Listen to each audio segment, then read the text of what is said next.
associate my brand.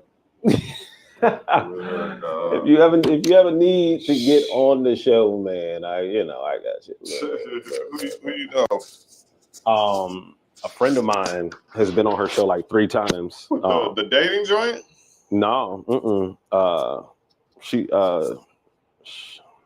Chantal, I think Chantel. She's been on her profile like 3 times. Doing what? Promoting like, so she started this new brand, period.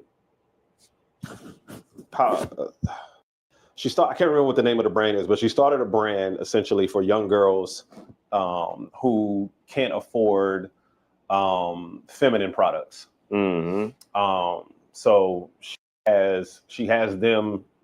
She has people donate. I think it's like poverty.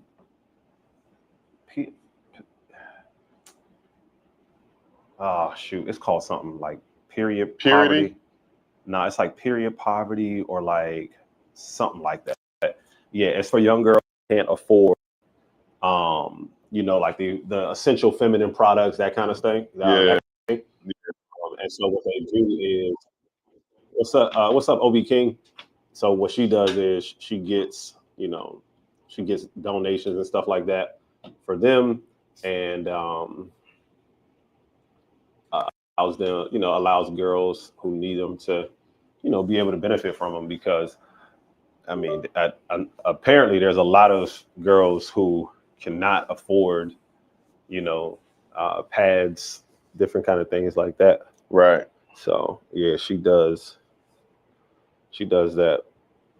Yeah, she does that. So yeah, this next year, bro, I'm getting a whiteboard for in here. I'm gonna get that the whiteboard that I have at the crib. Yeah, I'm gonna get that for in here, so we can put it, see if we can put it right there. Gotcha. And then what we can do is we can have the chat, like the Instagram, the TikTok, the YouTube, everything up there, right there, so we can read it. So like this format is the format that I use even when I'm like, when I go live at the house. Like I try to make sure that I'm like, all right, let me go live, and then I have an intro and everything. I created something called Family Meetings, and it's basically just like meetings where I'm like teaching the stuff that I teach, right? Right. Like teaching my core principles, that kind of thing. But just call them family meetings now. Nice. Yeah. Nice. Just call them family meetings. And then my idea behind that is I met with a family. I met with a woman who wanted me to mentor her son, then realizing just her son that he's mentoring, it's the whole family, right, that he's coaching, mentoring. So family meetings. So like, the prison doctor, he goes to the families. Yes. And he gets on the kids. That's wild too. That's wild, bro. I wonder what the model, like the business model behind that is. Like they have to sign some sort of forms to say you can come in and record this. Like what's the success rate on that? Like after you leave, you know what I mean? He probably does follow-ups, because I think his business model is content. I agree with that. I think it's the content. I'd have to agree with that. Content and being booked to come and speak to youth in detention centers, colleges, or high schools, or something like that. Yeah. Yeah. That's kind of, I don't see how, I don't think the parent is paying him to come and do that. You don't think so? No. So well then somebody's got to be paid. I agree with you. I don't think the parent is paying him either. Yeah. Flights. I mean, he's in big, big SUVs. What's up, everybody on YouTube? Appreciate y'all coming in. Thank y'all so much. I agree with you. I agree with you on that. Yeah. Got to be like a donation. I mean, not like a donation, like a grant. A grant. You think if you give me $200,000 in grant money, I'll go to 200 different homes to serve families and to provide these resources for families. Sure. That's actually not a bad. Yeah. It's actually not a bad. That's actually not a bad. Yeah, if you got the hookup on the it's actually not where a bad the grants idea. are, that works well. Yeah. That works well. I mean, and that's with anything. If you have value, right, you can go and grab some grants. Yeah. It's a process though. Yeah. You either have to have the patience to solicit grants, or you have to have a person. Patience or a person. And I think the person is probably the best way to solicit to those grants. Because you're spending majority of your time filling out grant applications. I know. Yeah, that's. I'm pessimistic when it comes to grants. I am too. I take them when they come my way, but I don't go seeking after them, man, because I can spend majority of my time building relationships. Yeah. You know what I mean? I'm pessimistic even when it comes to these proposals. Even though I got opportunity tomorrow to go to Atlanta, I only did it because they sent it to me. It was like, nah, bro, they wanted me to come. They wanted me to speak, but I don't think I'm ready. I'm going to send this to you, and I want you to go there and speak. I think you would be great for it. And they ended up being back for it. Now they're not paying me, but they're covering my travel. That's paying me. That for me. So they cover my hotel stay. Right. They cover my flight. Right.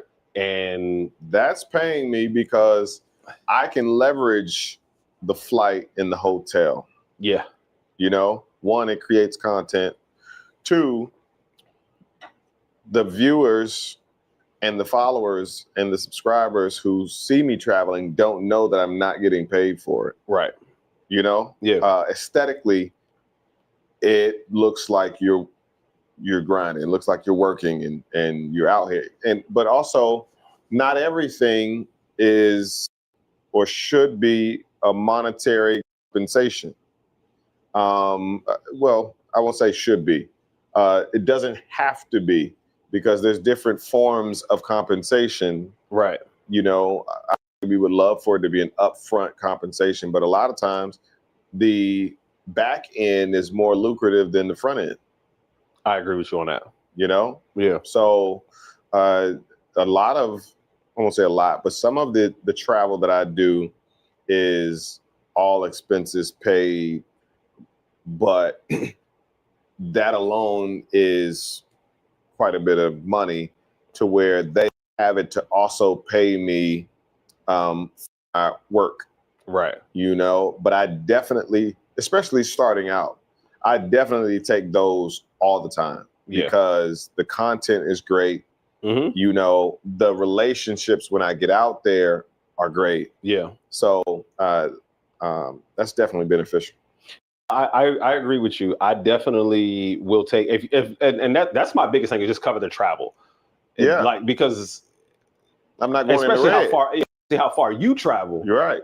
That's right. That's a significant amount of money going across the pond. Correct. How far you travel, where you travel, things like that. So I'm the same exact way. This it's just an Atlanta trip. It's not too far. There's going to be a lot of colleges here. So it's a National Council for Student Leadership. Yeah. So there's going to be a lot of colleges here. Sure. A lot of people listening to this message. Sure. And I actually got a table as well. Even though I don't have anything to sell. Right. I still got a table because I still want to be able to display what it is that you're selling. You're selling yourself. Exactly. You're selling. You're selling your services. Yeah. It doesn't have to be a product. You are the product. Right. So now you need a table. Yeah. Oh, absolutely. You'll sit right on the table, right there. Like, this is who I am. This is what I do. How I add value. Yep. Yeah. Absolutely. And I got a couple of ways to bring people in. Like I sometimes do magic tricks, and then I also got like my number slide games where I time them and I say this is testing your ability, your problem solving abilities. If you can problem solve to do these different tasks, and then if you do, I'll give you $1, $5, $10, or $20. Yeah. Depending on which one, because the way that I see it is that life will pay you for the level of problems you're able to solve. So the $20 is the biggest puzzle because you do it in the you have to do it in the least amount of time. So make a lot of money, solve big problems. Yeah, that's basically it. Relationships and solving problems. Yes. That's what entrepreneurship is. It's the more relationships you initiate and you build, the more problems you can solve. Yes, I agree with that. Right? I agree with that. Like if you initiate and build a relationship, you can find out what their problems are and show and share with them how you can help them solve their problems. But if you don't have the relationship, there's no trust. Mm-hmm. So why would they trust you to solve my problems? Mm-hmm. I don't even know you. I don't even know if you have the goods to get it done. Where did you first hear that word trust? Because I'm just now understanding the value and the meaning of the word trust and how important that is to build as an entrepreneur, and not just the people that you want to work with. If you're trying to build a social media presence, your people have to trust you. You know what I mean? They have to trust that you're going to show up, when you're going to show up, how often you're going to show up. Trust that what you're saying is valuable. Like, when did you start hearing that word trust and start attaching value to the word trust? I would have to say when I start reading and listening. Okay. But also doing. Anytime you purchase from somebody or somewhere, you're giving them a level of trust in hopes that the product works or the service will be exemplary. Right? And so, again, through reading, I keep hearing that you have to build trust through consistency, right? Because someone who is inconsistent can't be trusted. Agreed. Right? Yeah. Like, if you're always late, I can't trust that you're going to be there on time. You know? Yeah. So that's one thing I teach my kids, though, is one, your word is your bond. And you saying that you're going to be on time, you're saying that you can trust that I will be there on time. Right. And you being late says that I can't trust that you're going to be there on time because you ultimately lied to me. Yeah.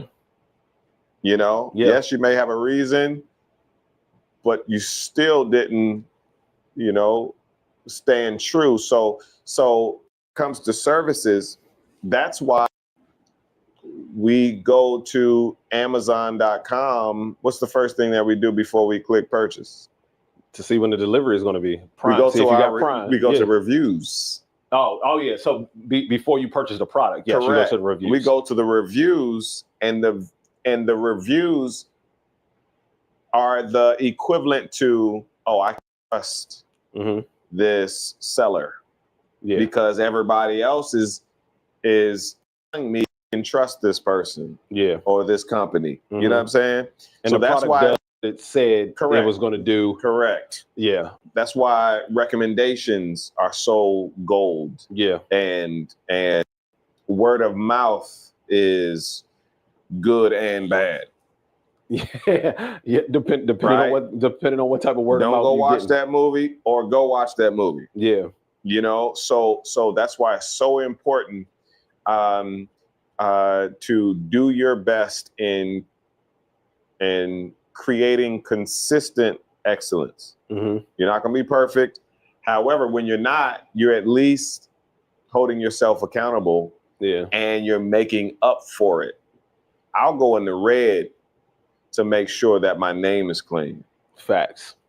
I'll come out my own pocket to make sure that you're absolutely. If it's just a little payoff, let me, don't even worry about it. I got it. Yeah. Let me go ahead here. Let me go ahead and get that out. Absolutely. Even if it's a big debt or a big hole that I put myself in, I can pull myself out of that hole with my name. Yeah. Yeah. You know what I mean? Yeah. So your name alone, can I trust person's brand? You know what's funny is that I had this conversation recently with my daughter because I'm supposed to be starting a program, an entrepreneur program in financial literacy at her school. And so I said, Sanaya, if you come to this, realize you have to be perfect. Like, Sanaya, you can't come to this and just think, with your headphones on, right, on your phone, and because you're my daddy, laughing and giggling. Sanaya, let me tell you something. You got to be the example. You have to be the example. And let me tell you, I will chew you out and embarrass you in front of your friends. You will be an example. You will be an example. One way or another, you're going to be an example. Let me tell you. Or why you should or why you should not. Listen, and so I told her that. I said, so Sanaya, like, you know, and I told her, I said, your name and your reputation around the school is going to determine whether or not people even come to this, entrepreneurial program, right? Because they're like, I don't want to go there. Sanaya's that. I don't even like Sanaya, right? And so I told her, I said, Sanaya, like you have to think. And so what I did was I even showed her the contract. I said, Sanaya, look at the money that I stand to make if this goes well. Right. But if your reputation isn't good, this money is be a possible thing. You're my sample. You are literally my sample that this works. Right. That I have a product that does work. So when you come in here, you need to be perfect. Yeah. I don't mind. Hey, daddy, love you. Hey, headphones, phone down. Right. Don't look at it. I need 45 minutes. Do not look at that phone. Yeah. Leave that phone up here, right? So yeah, I'm supposed to be starting that here pretty soon. So that was one of the things that I told her, man. You need to be perfect. Yeah. I mean, not just teaching at the school, but when your kids are out in the world. Yeah. You know? Yep. And so my wife and I broke down the word home training. Because we hear it all the time. You know, home training. Yeah. It sounds cliche at times. But if you really break down, like, no, you're being trained at home. Like, this is your training grounds, right? So this is why I'm so stern. Because just take table etiquette, eating etiquette. If you're not practicing the etiquette at home, you're going to also demonstrate and show those bad habits at a restaurant. And lo and behold, here you go, sticking your hand in your plate. Yeah. See, I told you.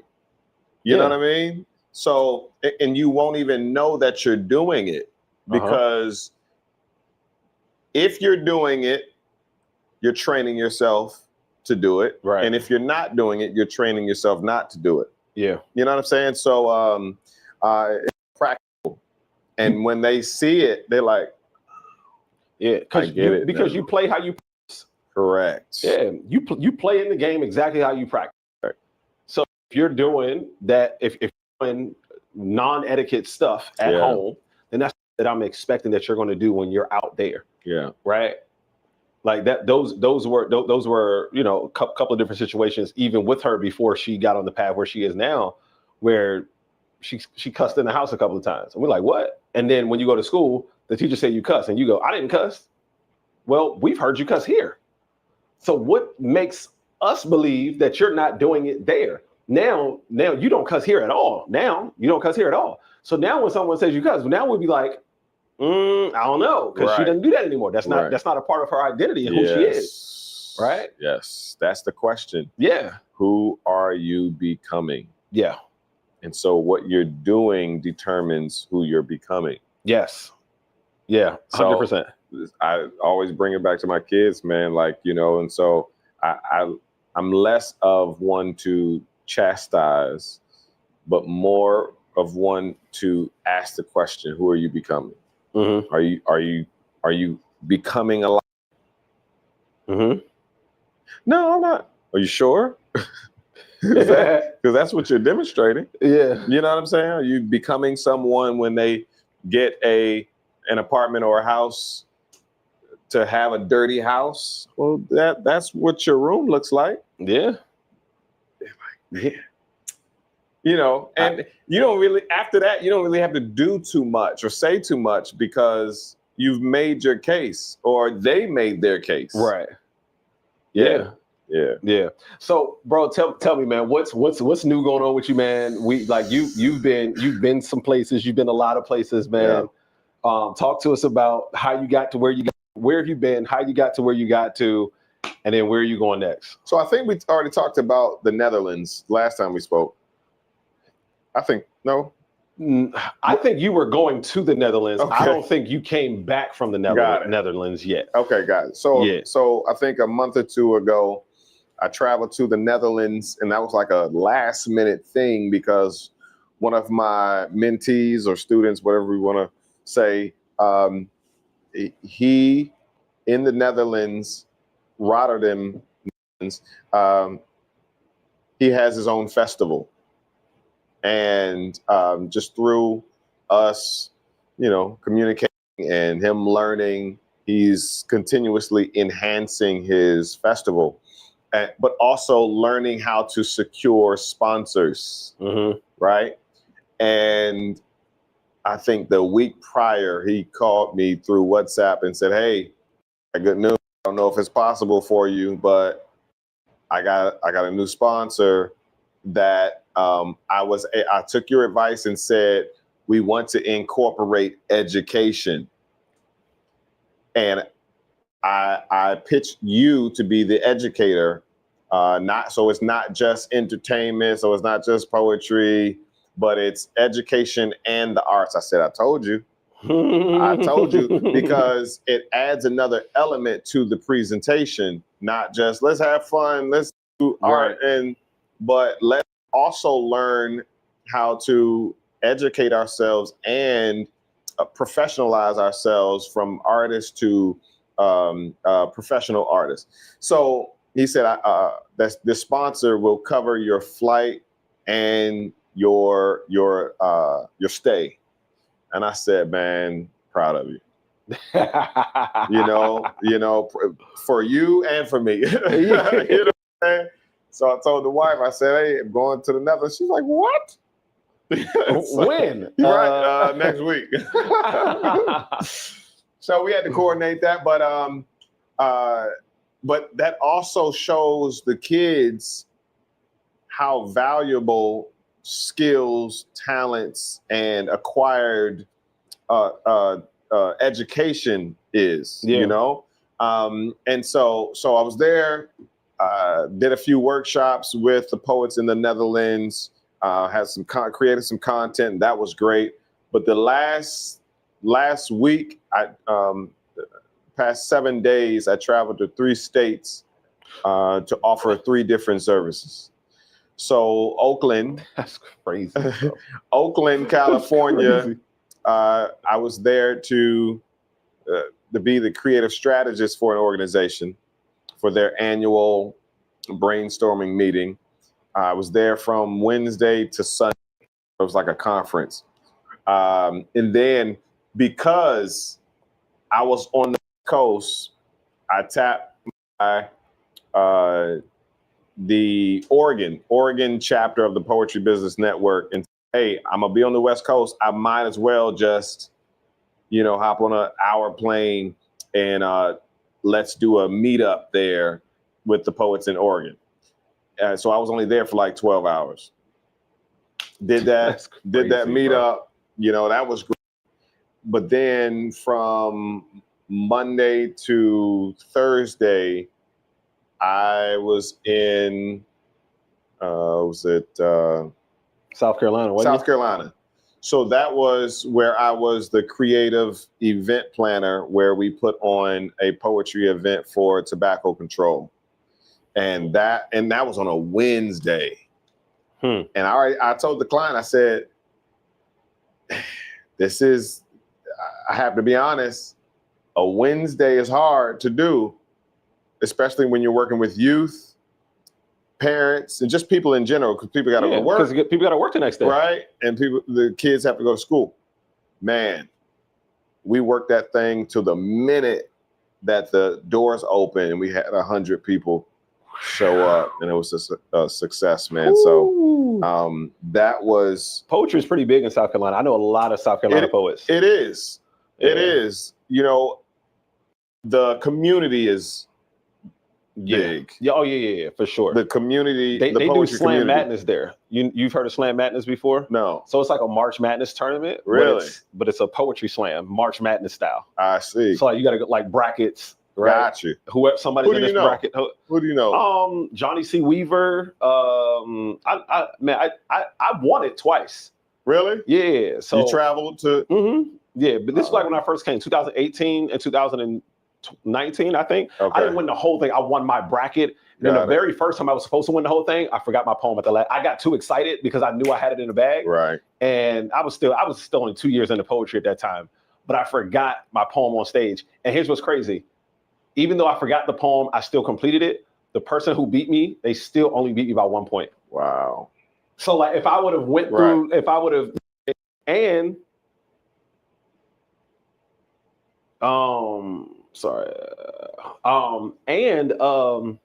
they said I couldn't. Dang, no. Dang, what happened? I can't remember. But yeah, no, I got pictures, of it. But yeah, I know a lot of the poets down there really, really well. Yeah, I like South Carolina, man. I like South Carolina. The food is great. The food is great in South Carolina. I didn't know. My family on my grandmother's side is from South Carolina. I forget the city though. Man, I don't know how that went. Anyway, but we were in North Charleston, South Carolina, and made some great connections. A lot of the organizations were there, and now they want to do contests. So when you have a service that is getting a lot of traction, just like analytics, video or website, that tells you that you need to go more into that thing. And so we are gearing up to launch a poetry contest tour in the public health space. Okay.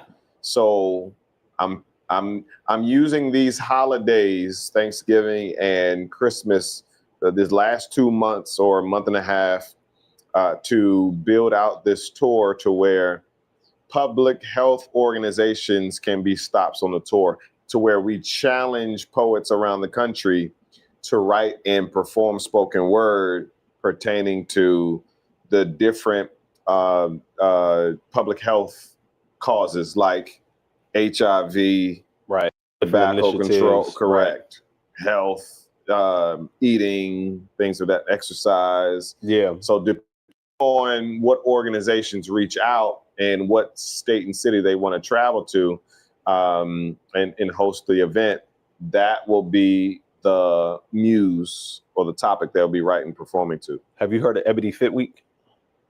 No. Ebony Fit Weekend is huge, bro. So you're saying that's a good way to tap into a stop or stops on the tour. That's good. Ebony Fit Things that are already taking place. Yes. Ebony Fit Weekend is a huge weekend where workout enthusiasts get together and just do a weekend of working out and then partying.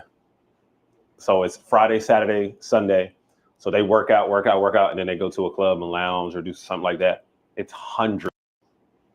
I would imagine, if not more than 1,000, it's definitely hundreds of people. And I would imagine some of them are poets. 'Cause I know one who's a workout enthusiast and a poet. But if nothing, you bring poets in to say, hey, we want you all to come here to this event that we're going to have for you all. Ebony Fit Weekend is throwing a special event for you all. It's a $10 donation or whatever it might be, or, whatever the money part looks like. But I think that would be a good way to move in there, or and then have the poets write something about fitness, or any of the artists who are fitness, or so like do it this way, right?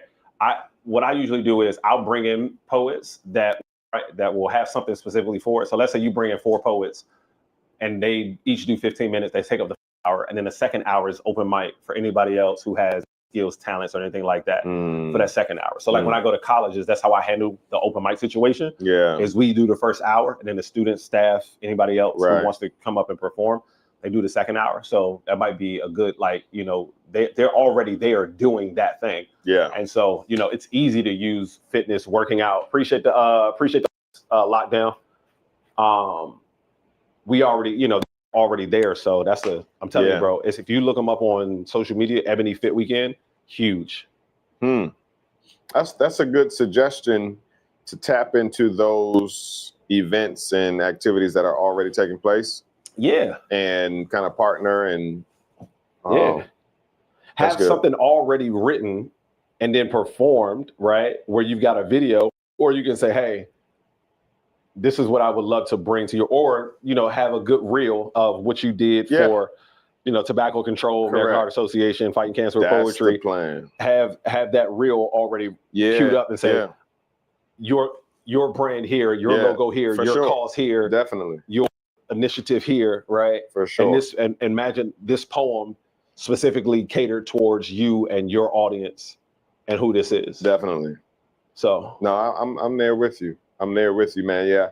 2026, man, my goal is to have it mapped out, you know, and to fill it in with bookings. Yeah.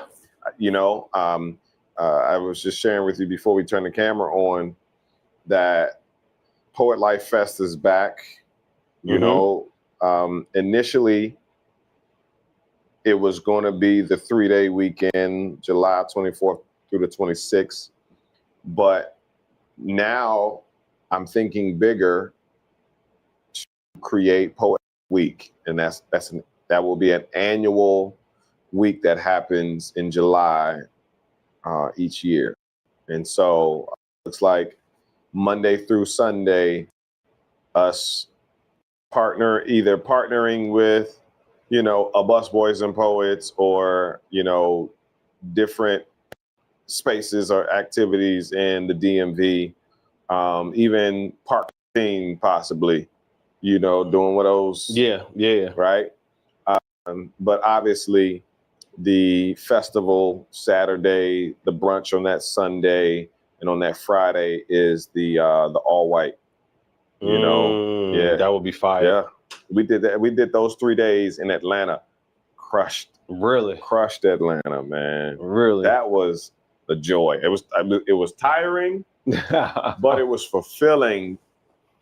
That the poets felt like, man, this is ours. Yeah, you know what I'm saying. And we taking over the city. Correct. Kind of feel. So my motto is homecoming.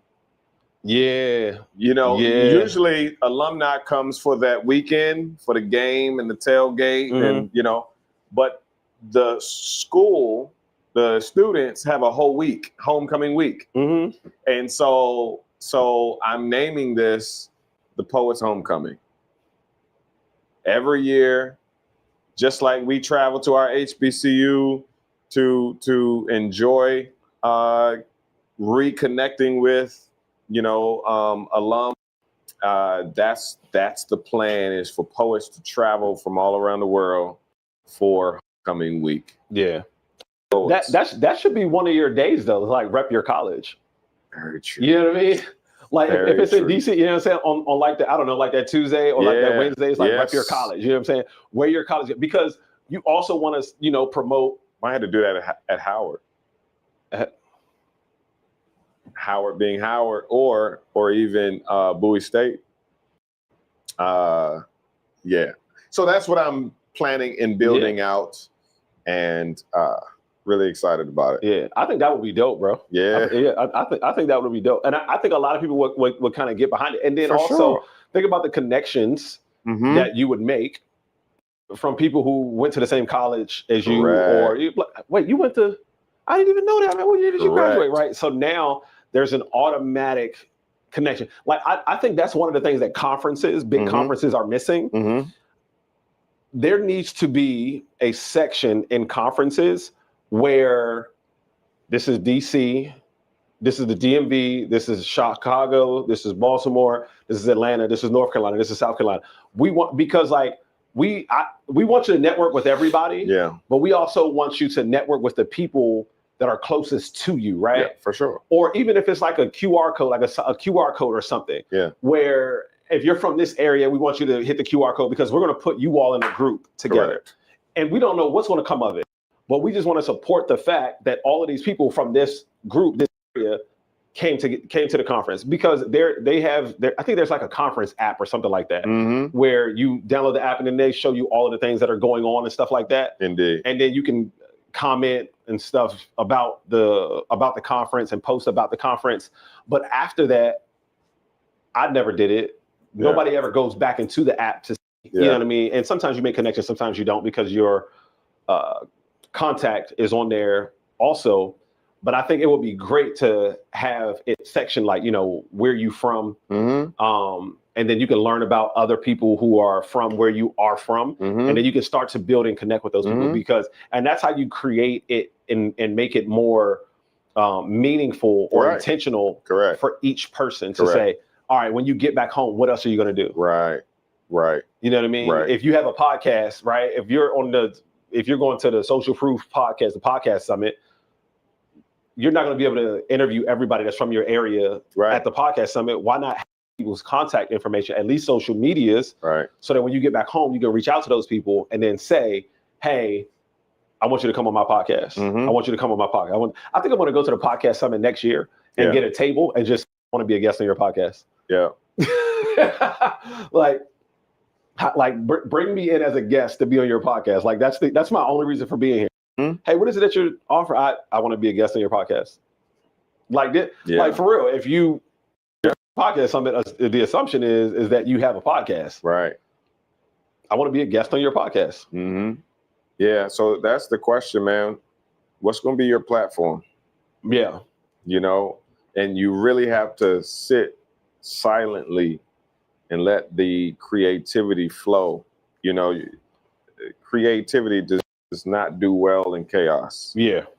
And some of us are living in chaos, and I completely understand because, I have an element of chaos just with a lot of stuff happening and going on, but you have to carve out some time for peace and creativity. I don't care if it's a closet. You know what I mean? you find you an hour and an hour of silence and pen and a notepad or laptop so you can type it. But that's where everything flows for me, bro. Yeah. That's why the studio is so perfect, man, because it produces creativity that allows me then to go to work on. Yeah. When you're full in creativity, you have to leverage your creativity to produce the work for you to do. Yeah. You know what I mean? So these public contests do so much. They build so many relationships at one time. Yeah. So many people and organizations come to space where you've created. You got the poets, you got the attendees, you got the executives from organizations that are like, man, this is right. Because you got the DJ there, you got poets that are educating people through the arts, and they haven't seen that. So they're in their seat, like awe-inspired and brainstorming how they can do this for their organization. Like, what pot of money can I towards this for our cause? They have advertising dollars. Correct. You know what I mean? They have advertising and marketing dollars. Each one of these companies each one of the big companies that you think about has millions, tens of millions for marketing, right? Yeah. And it would be, listen, I don't need tens of millions. Just a million. I just take one. That's it. I'm not even gonna be greedy. Just get one of, you know what I mean? And let me, you know what I mean, put this into the like a Nike, an Adidas, an Under Armour. You know what I mean? Right. Like let me put this up. Yeah. Dude, I'm in meetings with organizations where they're just going back and forth, like how can we and should we do things differently so we can impact the people more, you know? And my job as the creative strategist is to share with them these creative ways to get that done quickly. Not let's schedule another meeting to, all right, everybody, I'm going out in the hallway with my tripod and my camera. I'm gonna call you by name. You come out here. And they're like, so what are we doing? You'll see. Cause let me just show you how simple, not easy, but simple can be and how impactful this can be as quickly as possible. So you do it right there on the spot. Right there on the spot. Let's stop talking about it. That drives me insane. I keep my composure, but I stay quiet because there's no point of jumping in and creating to the heat. You know, it's just a matter of let me demonstrate how simple this can be. And so I end up getting 20 reels.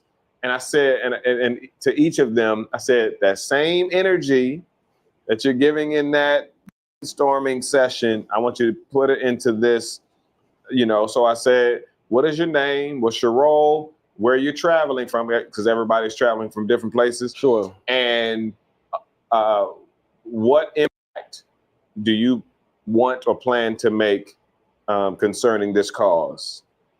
Got that reel, maybe a minute and a half. And the most strong one, I created a reel and posted it to social media, went back into the room, let them continue to talk. And then I said, hey, in about an hour and a half, can I get a spot on the agenda?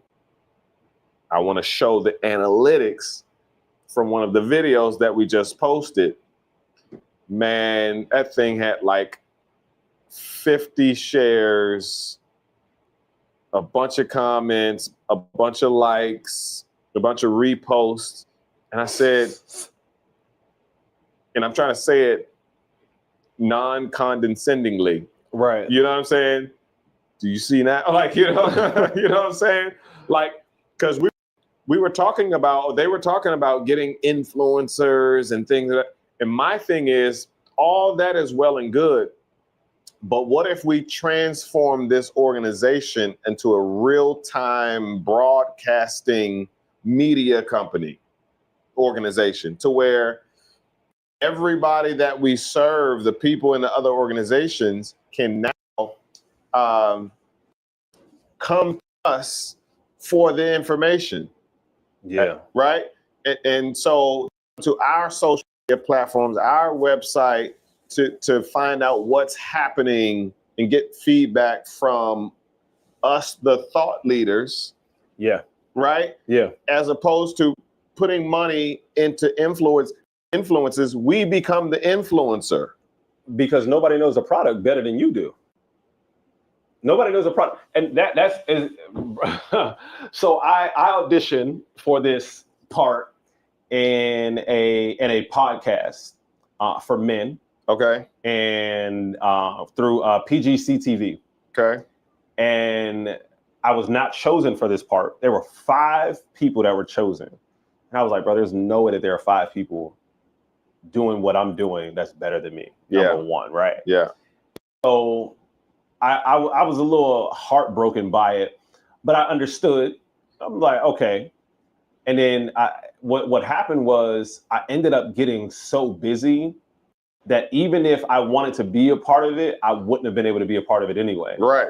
And I said, so sometimes you want something, but God will keep you from something that you want because he has something bigger for you that's happening behind the scenes and you don't even know it. And so it ended up happening out that I didn't have the time for it. Yeah. But I believe in the mission so much that I sent him a DM and I said, hey, listen, you know, I was one of the people who auditioned. I didn't get an opportunity I wasn't selected. But I still believe in the mission of this. And I would love to assist and working behind the scenes on this project to help grow this project because I believe in it. Now, they didn't answer anything like that. I don't know if they will or maybe they won't. But I'm just saying that to say that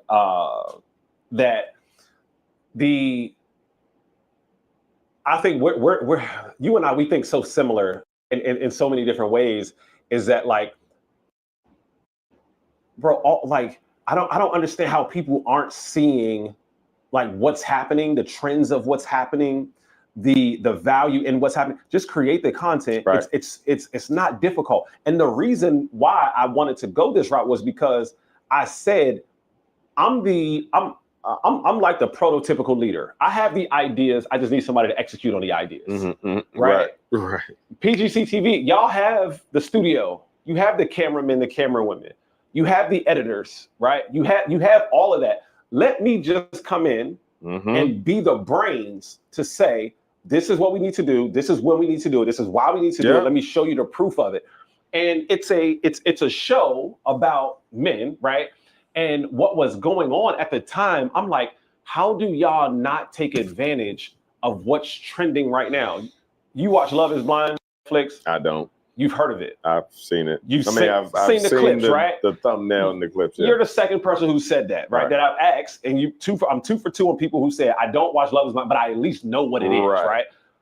That lets you know that's value right there. Yeah. You don't watch the show. You're not watching 15 episodes, but I at least know what it is. How is it that if this show is about men mentality, how is it that we miss out on an opportunity of something that was trending so big through social media that the first episode that y'all drop is not about this very thing right here?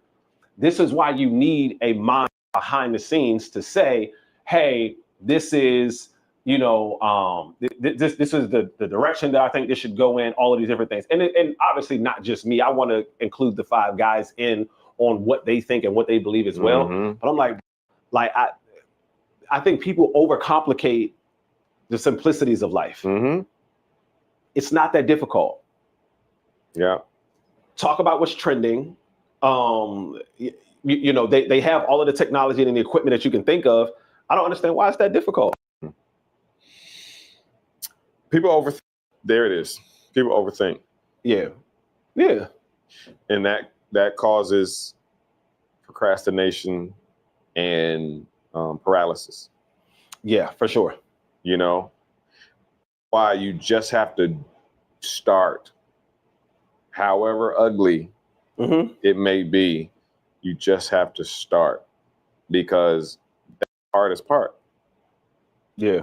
And then after is the consistency. Yeah. But at least you've started and you've shown yourself that it's possible. Yeah. Absolutely. Yeah. It's that overthinking. I think it's universal to overthink. I do it. I'm sure you do it in some areas, right? But the best way to get going is to stop thinking and just press play or press record, I should say. If it's a video, and then figure out how to make it better. Like, think of ways to make it as simple as possible so you can be as consistent as possible. So, I get it. Yeah. I get it. And you have to connect yourself and surround yourself with people who are doing the same or more than you. Right? Like, when we connect, it's let's get some work done. Yeah. What are you doing? And it's positive peer pressure. Yeah. Absolutely. Right? You just got some cool gadget that now I need to get. You know what I mean? And we kind of ping pong that thing. And so but that's a good thing. If you're the only one in your family and friends in the creative space, it is hard. Yeah. Not just in the creative space, but also the entrepreneurial space. Because you can easily fall back into, I'm going to use the M word, the mediocrity. Not to say everybody is mediocre, but for your standards, right? You can fall back into complacency. Use that word because people get, you calling me mediocre? Like, you can fall into complacency, but when you step into spaces where people are on it and on their grind, that ramps you back up to, all right, I gotta get back out here. That's why I feel like when traveling, I'm bossing up. I'm on it. Yeah. And sometimes when I get back home, it's like, oh man, I'm losing it because I'm back to the responsibilities and and it's hard for me to balance the two. I was vlogging out there. I was getting it. No, got home. I ain't vlogged since. Like, don't it make you feel good when you on the road and you feel like you bossing up and you doing it and just like the level of productivity increases, man, because it feels like you're at work, so you feel like you're supposed to be doing something work. I'm in my element. Yeah. And so now I have to figure out how to keep that same energy. I got to figure out how to keep that same energy. Yeah. That's the challenge. So in what areas do you want to keep that same energy?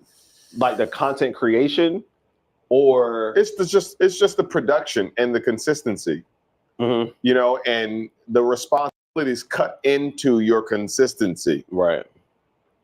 But you have to now create systems that allow you to keep energy. Right.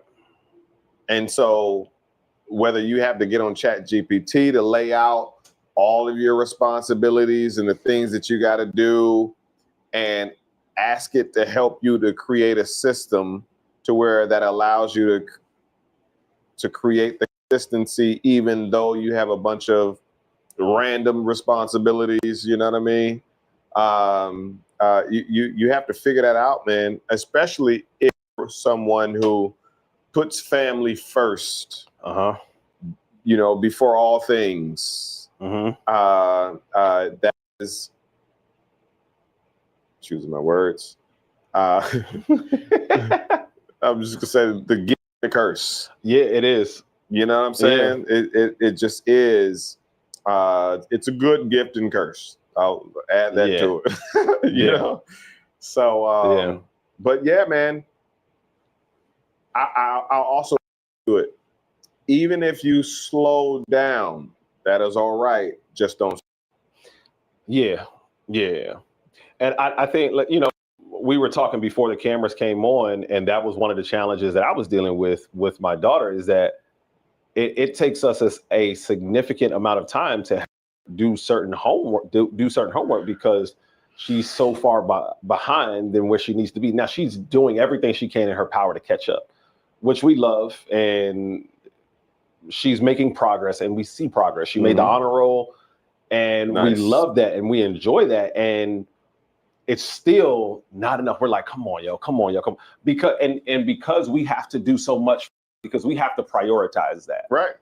We can't put that on the back burner. We can't allow her to fall even more behind what she is. We have to continue to watch her grow. Right. And it's like, you got to do this at an accelerated pace. You don't get an opportunity. And patient.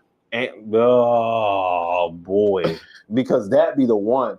It'd be like, how don't you know this already? You should have learned this 3 years ago. The answer is 5. You should have learned this 3 years ago. Like, come on, just plug in the stuff.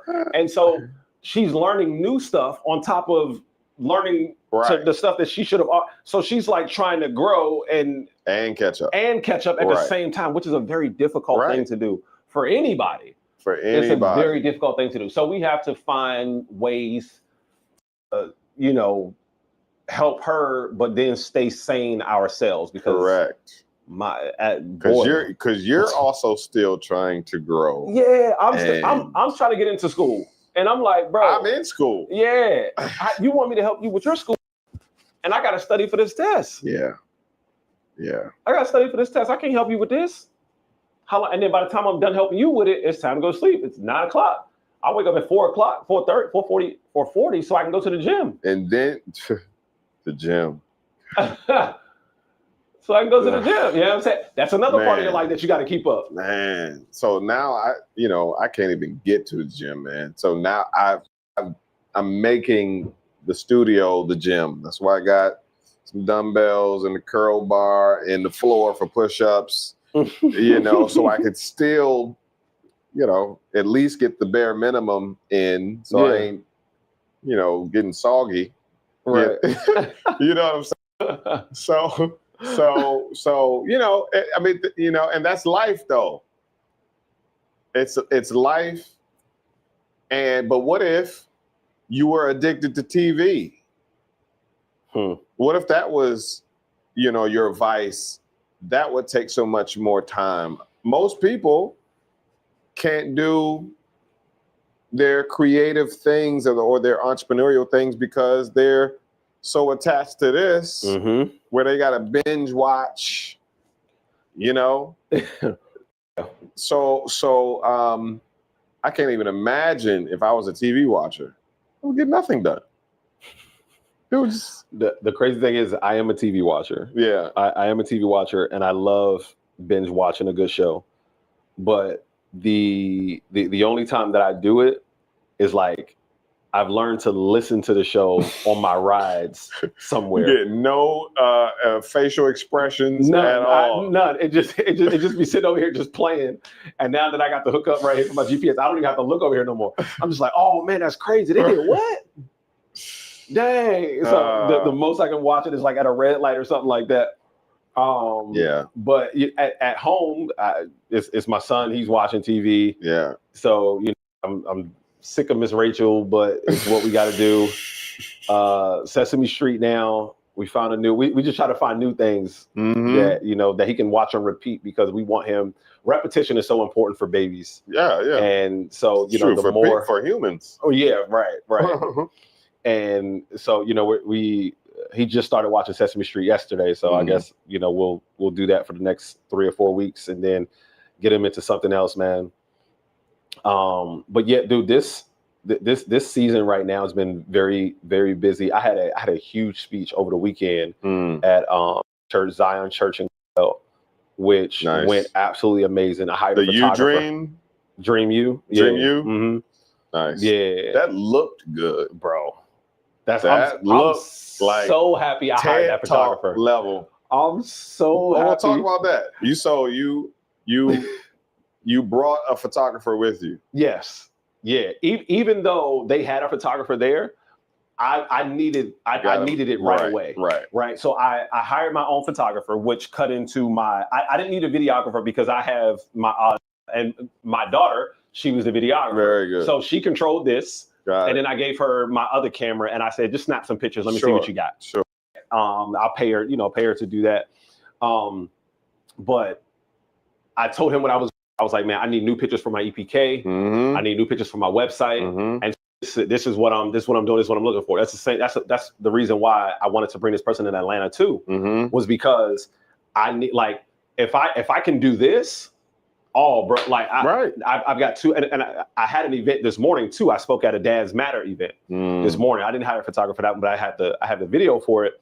But these big events now, I want a videographer. I mean, photographer. For sure. Like I was kind of sleeping on a photographer for a long time. I'm like, bro, I don't need a photographer. But every once in a while, like I don't think I need it at every event, but I think every once in a while, it's nice to let's update these pictures. Let's update these profile pictures to let y'all know that I'm still doing it. But yeah, bro, that joint look, like you said, TED Talk for sure worthy, and the message hitting. For sure. It was amazing. And that edit came from cut. I just put all of the pictures in there. Got it. Like 20 pictures in, and it just said auto cut. Got it. And bro, I can't stop watching it. Right. I'm like, dog, the way that it pulled me out and put me into another, I'm like, dog, that thing was fire. So, and I ended up getting that event from one of my mentees, actually. Yeah. One of my mentees. He's a part of their youth ministry program. And he was like, they were like, we need a speaker for this. They wanted me to come in as a breakout speaker, like for one of the breakout sessions. Right. I was like, who's your keynote? Right. We don't have one yet. I said, I'm your Right. Indeed.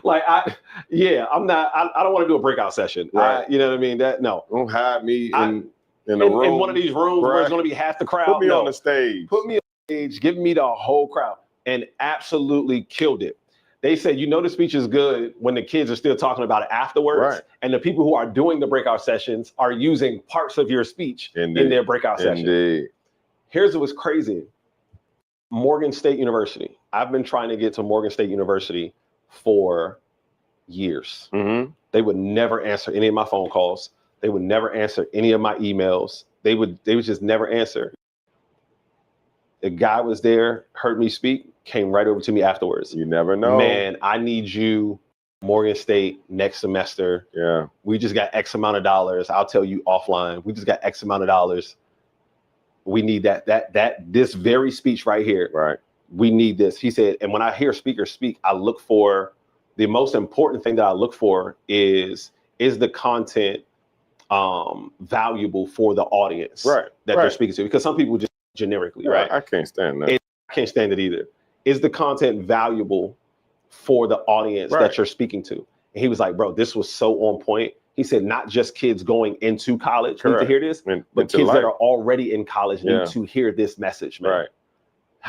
Right. Need you. And two other people came up to me and offered me speaking opportunities, right? And so that was a paid speaking engagement, but even if it wasn't, right? That would have produced.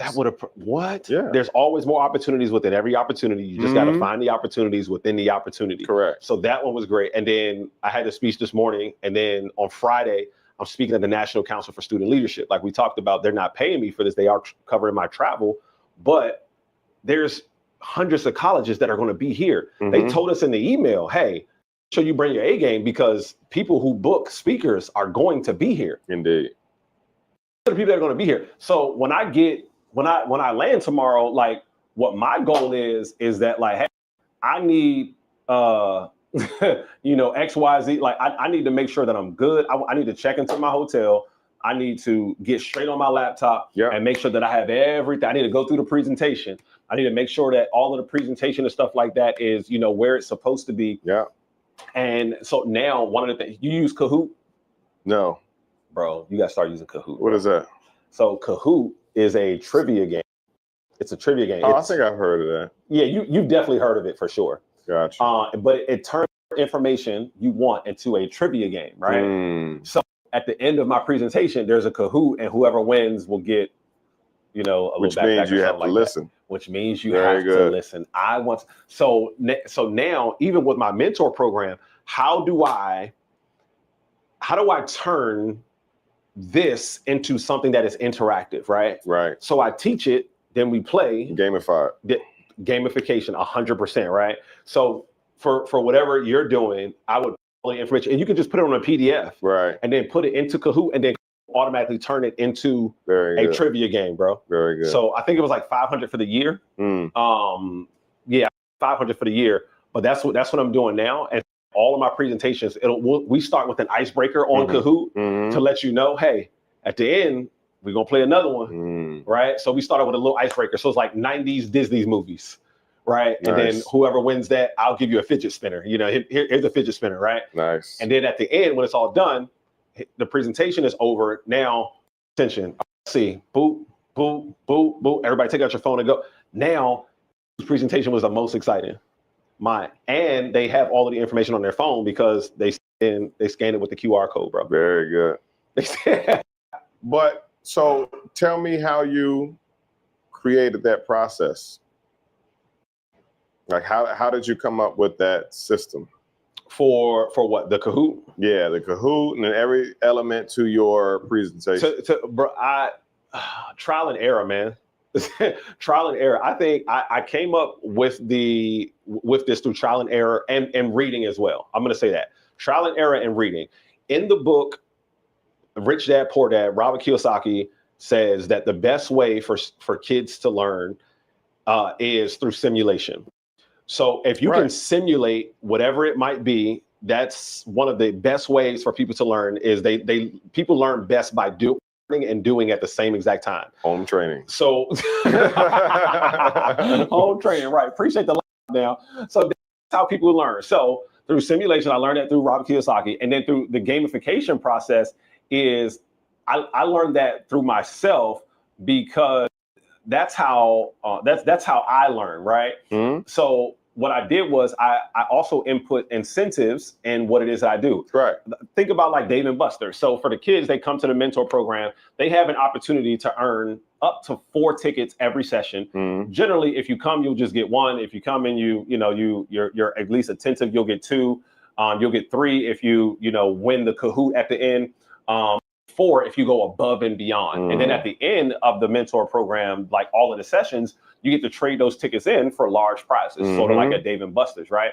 So I started to see the value in incentives and incentivizing people to know the information, to learn the information, know the information, and be able to apply the information. So like I teach, we play, and then they understand. So through trial and error and through reading, I learned the importance of simulation and gamification, and that process just kind of it kind of started to come about. The more I engage, the more I practice what I do. What's your setting when you were coming up with this stuff? Because you said reading, so it had to be in somewhere peaceful. No, so I read this book called Limitless, right? And in the book Limitless, he teaches you how to speed read. I see. And so I'm able to read a lot faster now and still grasp and understand. Mm-hmm. But let me tell what I'm going to show you how I retain information that I read in books, right? Mm-hmm. So when I read a book, I learned from Alex Hormozi. You should listen to the audio and read the book at the same time. It'll allow you to read that much faster. Mm. So I listen to the audio and I read at the same exact time. While I'm reading, I'll highlight the most important parts. After I'm done highlighting, I also have an electronic notebook. I write down everything that I highlighted. After I finish the book and I'm done writing down everything that I highlighted, I record a video on YouTube doing a book review. People think that I'm doing it for them. I'm not doing it for them. Right. I'm doing it for me because if I've said it, chances are I'll likely remember what it was that I said. Yeah. Or if I need to recall the information, I can just go back and listen to my own YouTube channel, get myself some views, and I can recall the book, right? And then after that, I do if I had to describe this book in 5 sentences, how would I describe this book in 5 sentences? Mm-hmm. So look at how many recalls I have of one book of important information. Right. And so that's one of the things that I do constantly, because the things that I learn in books, I don't just want to get the information. I want to be able to apply the information. Yeah, Atomic Habits is one of the biggest ones. How to Win Friends and Influence People. Like I got to go back and reread this book because I didn't highlight when I read the book. But now I'm going to be able to go through the book significantly faster because through James Quick book Limitless, he teaches you how to speed read, where I'm like, dude, I'm reading a lot faster. Right. And wait, huh? So that's what that process was like. It's very good. Yeah, not quite. I need to do that because I read slow because I want to make sure I'm learning it. Yeah, but it's so bro, you gotta read the book Limitless, because that's what we do. I think I have that. I don't know if I. Okay. You know, that's what we do is we read slow because we want to make sure. Right. We're trying to memorize every line. Right. You don't have to memorize every line. He said all you have to do is get the main point of, whatever page it is, whatever page you're reading, right? Right. Just get the main point. That's the only thing that you're not trying to memorize. That's what I found myself trying to do. If I memorize every line or I remember every line, then that means I understood what I read. That's not it. Yeah. For me, it's not so much to remember the lines, but to get the concept. Yeah. Yeah. And in that moment, I'm doing several things. I'm trying to get the concept, but I'm also like trying to see where I can apply it. Yeah. So one of the ways to take that off is highlight, right? So that you're just looking for the information. That's it. You're not trying to apply the information yet. You write down everything that you highlighted. Yeah. Then that's when you go back and you say, okay, this is what I need to do. This is how I'm going to use it. Right. And then so one of the other things that he teaches is the Pomodoro technique. Yeah. That 25 minutes on, 5 minutes off. He said recency, which means you're more likely to remember the first thing and the last thing, right? Regency and recency. So if you do the Pomodoro technique, 25 minutes, you're more likely to remember the first and the last thing of more things than you are the first and last thing of just long thing, right? You'll just remember the first thing and then the last thing. So that's how I even break down my work now, bro. Yeah. I don't work for longer than 25 minutes consecutively at all in anything that I do. I don't care if I'm sending emails. I don't care if I'm making phone calls. I'm doing 25 minutes on and 5 minutes off. I'm going to go take a break, going to go get away. I'm doing a walk around. I'm going to go check in on whatever it might be. And then I also, so one of the things that I have to do is I have to discipline myself and take my phone and put it in another room. Yeah. I have a timer. And this is what I'm talking about when I go to Atlanta is I have a timer. Y'all need timers, bro. You need a timer. You're not disciplined enough that if this thing rings, you're going to answer it. Take that off too. Right. You're not disciplined enough. If you know you're not good at making decisions, don't put yourself in a position to have to make a decision. Right. Get this away. I got my little timer and boop, bam, there we go. Boop, bam, there we go. And I just and I'm good. 25 minutes on, and then in those 5 minutes, then I go and check if I want to, right? If I feel the need that I have to. But I take my phone, I give it to one of my coworkers. I say, if my mom, my dad, or my wife calls, or my daughter, you bring this phone to me. Otherwise, I don't want to see it. Here you go, take that. Here's all my other phones, take that. Here's my smartwatch, take that. And I can focus. And then I listen to Lo-Fi vibes. I listen to Lo-Fi vibes. I put the Lo-Fi on and I'm good. Yeah. You know what I'm saying? So try that Pomodoro technique, bro. I think that'll definitely work for you. Yeah. 5 minutes on, 5 minutes off will definitely help, with that reading because it doesn't feel overwhelming. Like sometimes, like before, when I would sit down and read, I'd be like, oh, how long am I going to read? Right. Oh, I got to read 2 chapters. And then chapter 1 is 5 pages and chapter 2 is 36 pages. Yeah. And I'm like, God, dog, I don't care where I stop at. Right. After the 20, when that goes off, boop, and I'm on to the next thing, right? I get 5 minutes to collect myself and then I'm on to the next thing. Yeah. Yeah, it's work, man. Yeah. I mean, just think about all of what we talked about. These are the things that most people don't want to do. Like, man, and it's what causes procrastination and paralysis. Yes.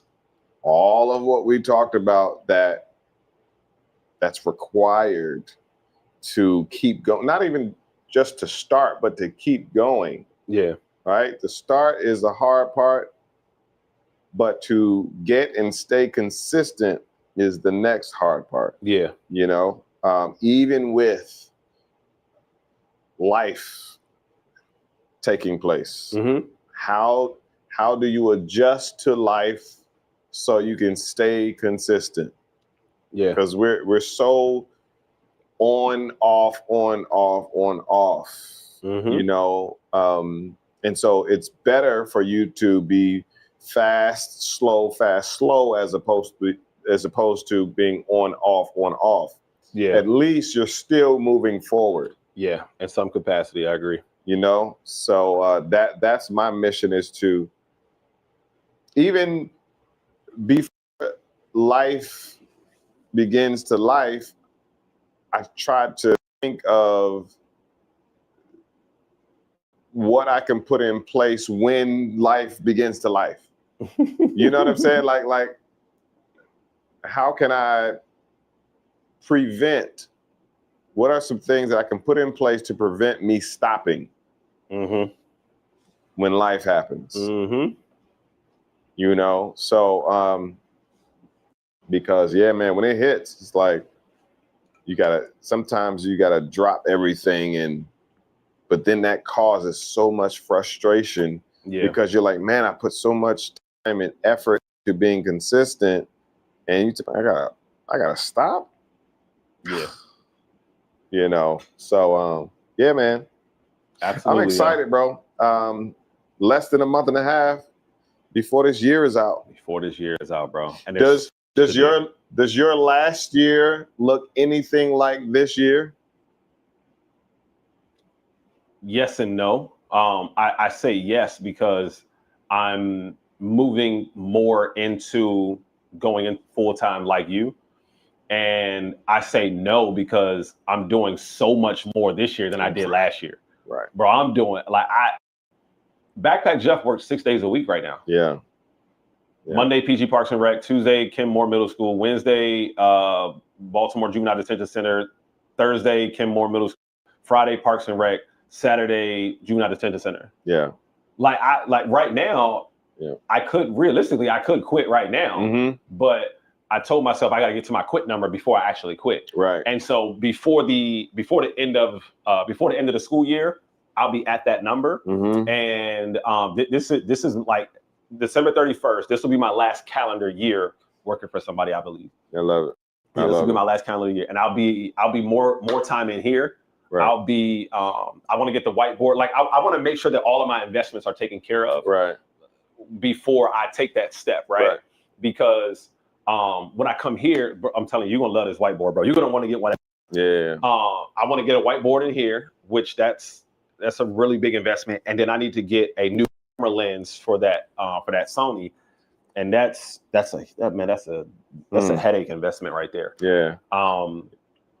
And there's a couple of other things. Let me see what else I had in my Amazon cart that I wanted to make sure. I was like, man, like I need to. There's just like a couple more technology pieces that I want to get. Oh, I need to get this portable. I need to get this portable tablet. I don't know, stand. Or I need to get a better projector, or I need to get both, because my projector currently, when I go into juvenile detention, they can't turn off the lights, which makes sense. You shouldn't. Yeah, you shouldn't be allowed in a juvenile detention center to turn off the lights. Bad things will come out of it. Right, bad things. And so because it's so bright, I need another projector. Yeah, but that projector costs like $4,000. Yeah. That projector costs $4,000. You need one that's still clear with the lights on. With the lights on, yes. And yeah, the cheapest one that I saw was like $3,200. It's like ANSI. It's got to have at least 5,000 ANSI. Yeah. But then it's not a smart projector either. So I got to make sure that, I have my phone or whatever it is on me, or my laptop with my Wi-Fi box. So there's a couple of other investments, that I still have to get, because I want to make sure that I don't want the fact that I'm going to a juvenile detention center to be the reason why I can't give them a production, right. As far as like a program, right? Right. Even with the limitations. Yeah, I can't do all of this for them, right? Yeah. I still want to be able to do this. I need 15 iPads because for my mentor programs, some of the kids don't have phones.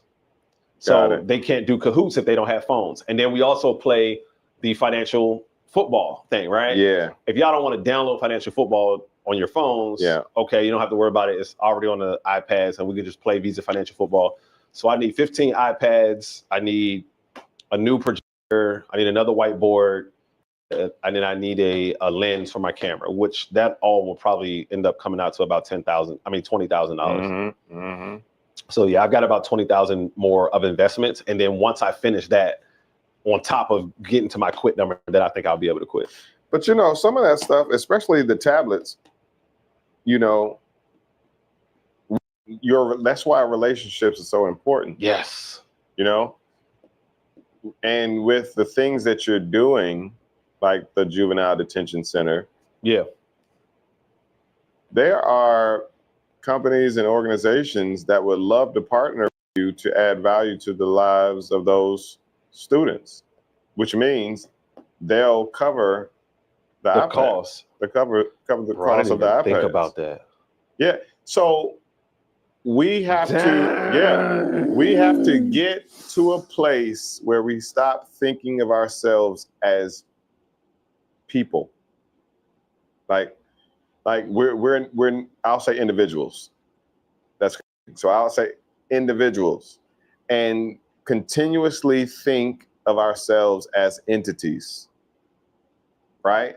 Like if you know that you're an entity and an institution, a company and not just Jeff, then you know you can leverage your state as a entity to then go partner with another entity to say, this is what I'm doing, or this is what we are doing as an entity. Will you partner with us to add value to these youth? Who would I reach out to for something like that? We might have talked about. Yeah. No, that's a great idea. Yeah. Because think about it. As a company who pays taxes and would like to pay less taxes, I need to park my money somewhere, and I would love to park it somewhere that's making an impact. Yeah. You see what I'm saying? So why not me park or us park our money into buying tablets for youth, underprivileged youth, and you take those tablets and do the work. You benefit, the kids benefit, and we, the sponsors, benefit. I need to talk to ChatGPT, y'all. I need to talk to ChatGPT. And really, it's a matter of how much does it cost to get, you said 10, 15. 20, how much it cost to get 15 iPads? I think it was like 4,500. Bro, there are organizations that already have funds that love to serve the people you're serving. And you can be the conduit that allows them to serve to where they don't have to do the work. I know who to reach out to. I know exactly. That's why relationships. I never even thought to ask her that. Yeah. Oh, I never even thought Educational to ask her. Organizations. And yeah. now they can say that they're tapped into, through you, detention centers. That makes them look even better. I'm making a phone call as soon as we get off here. I'm sending a message as soon as we get off here. I never even thought to ask her. Yeah. Oh, you're a genius, bro. Bro. You're a genius. That 20,000, that's done. What? Even the whiteboard thing. Right. Just tell people what you're doing. And that's where the paralysis and the overthinking and the procrastination prevents us from seeing who we've become. Analysis paralysis. That's all analysis is thinking. Yeah. It's overthinking. Yeah, overanalyzing. That's it. Correct. You smart, man. Bro. Jeez. But that's why I don't care what them poets say about you, man. Right. I don't care what them poets say about you, dog. It's so funny because it's true. I don't care what they say, bro. Y'all better listen, goddamn. Oh man. And it's so wild.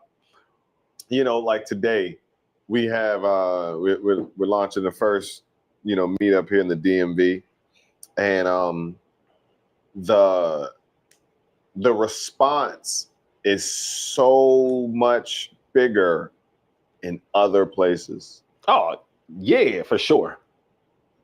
It's crazy because they know you.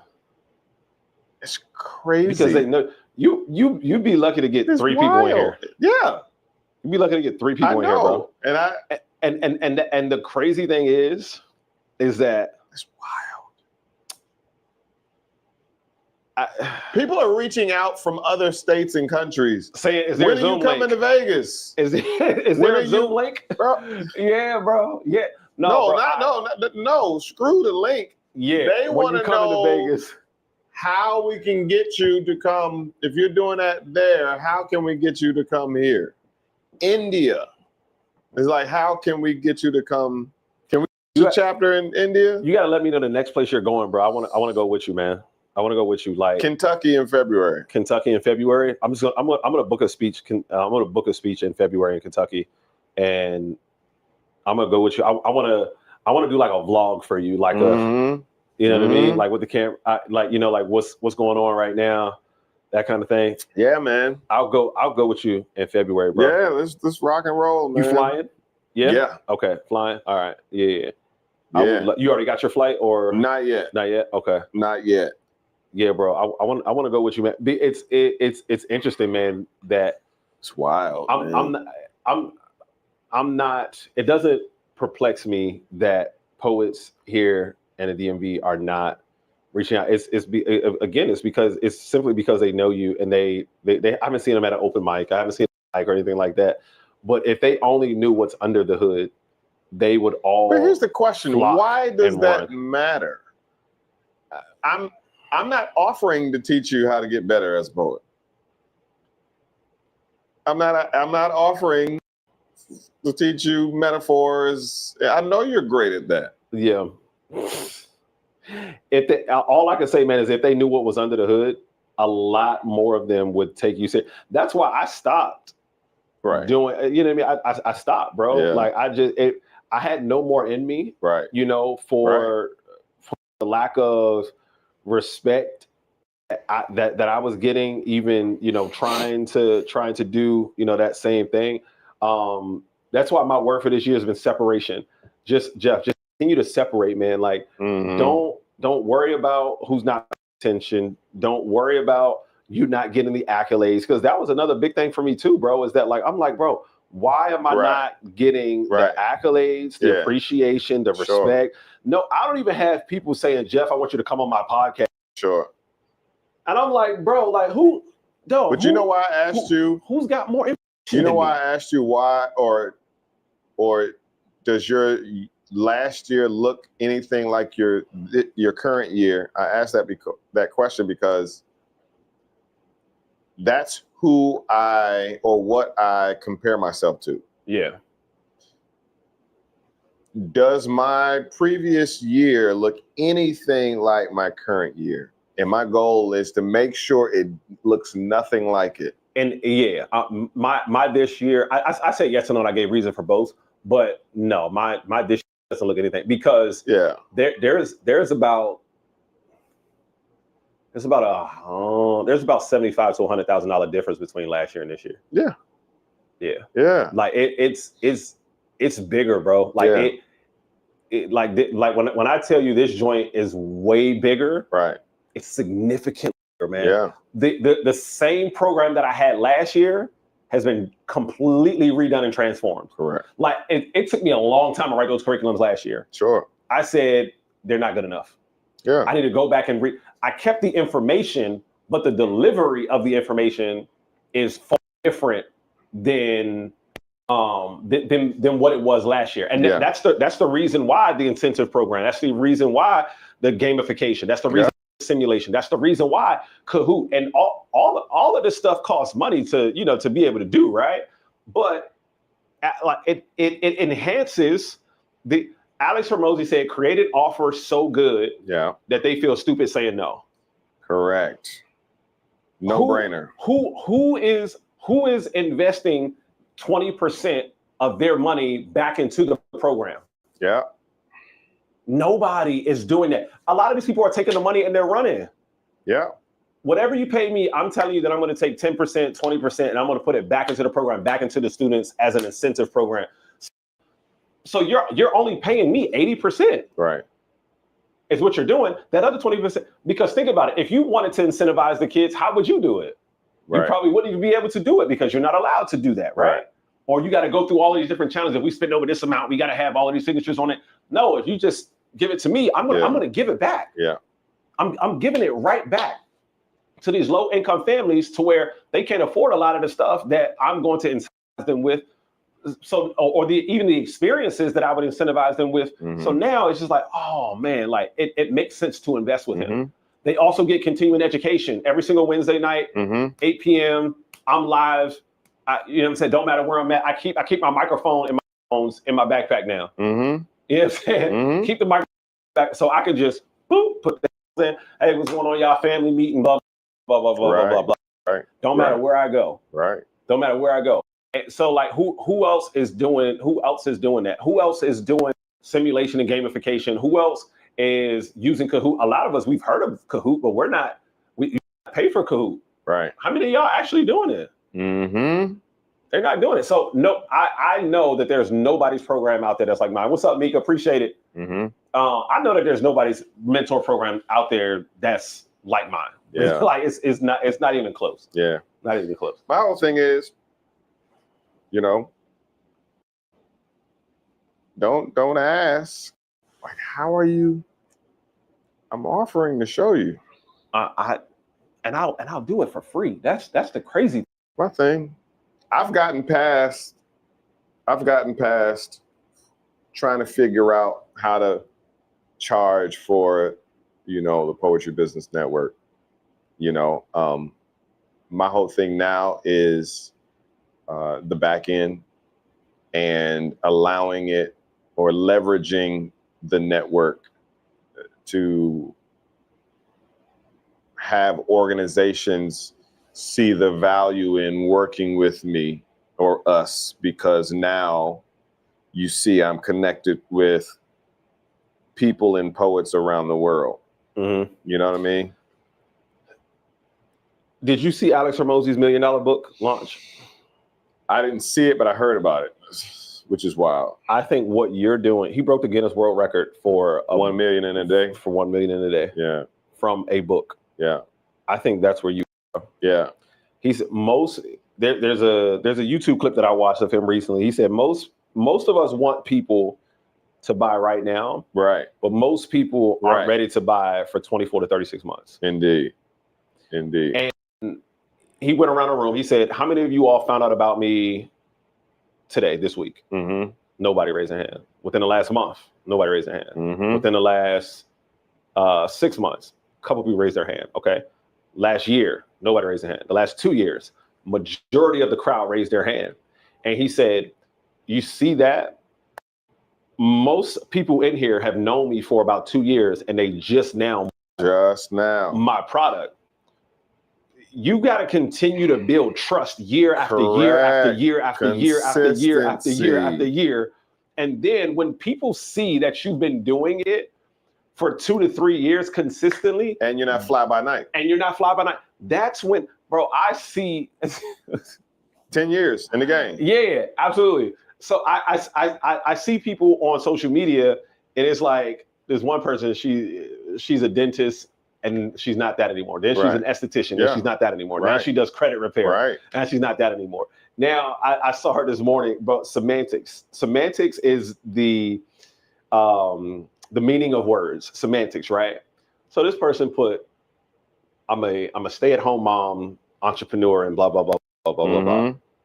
But you forget that some of us know you in real life, and you're a stay-at-home mom because you live with your parents. Mm-hmm, mm-hmm, mm-hmm. That's not a stay-at-home. That it is, but it's not, bro. Like you can't advertise that you're achieving success in this thing to the extent where you were able to become a stay-at-home mom. Right. You were able to make so much money off of this endeavor that you were able to become a stay-at-home mom. Right. When you living with your wealthy parents. Yes, that's dishonest. Like they didn't take the ethics class in school, clearly. Like, come on, but see, that's why I don't want to. Come on, man. I don't want to create lifestyle content like I'm balling. Right. I don't want to do that. Right. If I'm creating lifestyle content, it will be a lifestyle of going on the journey, and y'all just come with me. I'm not there yet. I'm not going to sell you the lie that I'm there. You know, just come along with me, and let's go together if that's what you're looking to do. You know, I definitely don't want to come off as, I'm not a guru. I am sharing what I do. Yeah, that's it. That's it. You know, I'll say that when I get there. Fact. You know what I'm saying? Like when I hit the, still not there. I'm not the guru. Don't give me that title at all. Even if you feel as though in your heart that I am, don't even, because there's so much negativity that comes with that, bro. Oh, so much, man. I want that all for me. No. So much, man. Yeah, no, I'm with you, bro. Like the level of dishonesty, man. So like when y'all are following these people, man, just make sure that you're paying attention. Don't just pay attention to the nuances of everything that they have going on. Ask more questions. I think don't get deceived by people who choose not to share honest information with you, because semantics is at work in a lot of what these people do. Mm-hmm. Hey, I can show you how to make $10,000. Well, they've made $10,000 in 7 years, not $10,000 in a month or 10,000. You know what I mean? Like, and so just be careful, right? So, yeah, man. Yeah. So that's yeah. But yeah, and you tell a tree by its fruit. Mm-hmm. If all you see are the courses and the classes, but not them actually doing the work, that means they're making their money from the courses and the classes. Yeah. Yep. That's why, for me, I'm making my classes free, man. You know, come get the knowledge. Mm-hmm. I'll just, I'll leverage, my knowledge. Yeah. You on the back end, man. It always will. It will, for sure. It will always pay you on the back end, man. Yeah, because the university will say, come and teach what you're teaching to these worldwide poets, right, on this campus. And that's why I'm getting the credentials like my master's, so that doesn't hold me back or them back from booking me, mm-hmm. right? Because officially on a college campus, you got to have a master's. Yep. I'm taking a page out of Eric Thomas, mm-hmm. E.T. Yep. The hip hop preacher. Is that what you call yourself? Yep. Yeah. He could be anywhere talking and speaking, but he saw the value of going and get his master's and his doctorate and getting certificates and getting certified in psychology. I can't remember all of what he got. Early childhood education. All of that. Educational is his PhD. Back up his talk. Mm-hmm. He wanted to back up his talk with the work and the credentials. Mm-hmm. Mm-hmm. Yes, what he was saying was good stuff, but it goes back to what we started with. T-word. Trust. Yeah. Yep. So did you go do the work that you're telling us to do? And did you fortify it with the credentials? And that's what I'm doing, man. And currently I'm at a 4.0, man. And it is November, and I'll be graduating and walking in May on Mother's Day. Why it's on Mother's Day, I don't know. That's when all college graduation. My college graduation was like. Why? I don't understand that. Yeah, my college graduation was like the day before Mother's Day. I would like to put all the attention on my mother and not steal her shine, but looks like we'll be going to Hampton, Virginia. Hey. To Hampton University. Walk on Mother's stage, Day, man. Indeed. It'll be a destination Mother's Day. Yeah. You know what I'm saying? So, yeah, man. Coco, appreciate the light. All right, y'all. Listen, we gave y'all game. We gave y'all an hour and 40 minutes of game. Gave y'all an hour, 40 minutes of knowledge, information. An hour and 40 minutes? Yeah, been hour 38, 39 now. Wow. We gave y'all some game. We gave y'all some information. Gave y'all a lot to think about, man. Nobody had no questions? No, they sending a lot of gifts over there. Beautiful. They just listening. Yeah. I like it. That's good stuff. But yeah, man, I'm excited, man. Time's the thing tonight? 7 o'clock. So if you're in the DMV, if you know somebody, artist, a poet, a creative, you know, we're opening our doors, Poet Life Studios. Yep. And we're gonna sit down and discuss and learn how to create an income and a career with your art. So you know, if you're somewhere else, reach out to us and we'll work out how to come to where you are. We're mobile. You should stream it, man. You want to stream it? I may. Yeah. As a matter of fact, I will. I'll stream it, but I'll stream it through our network. If you go to poetrybusinessnetwork.com and join our community, we'll go live right there.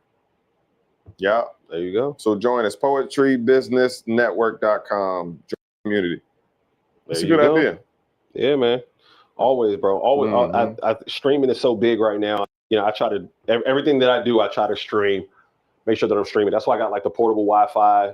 I got all of these chargers and connectors and all of this stuff now.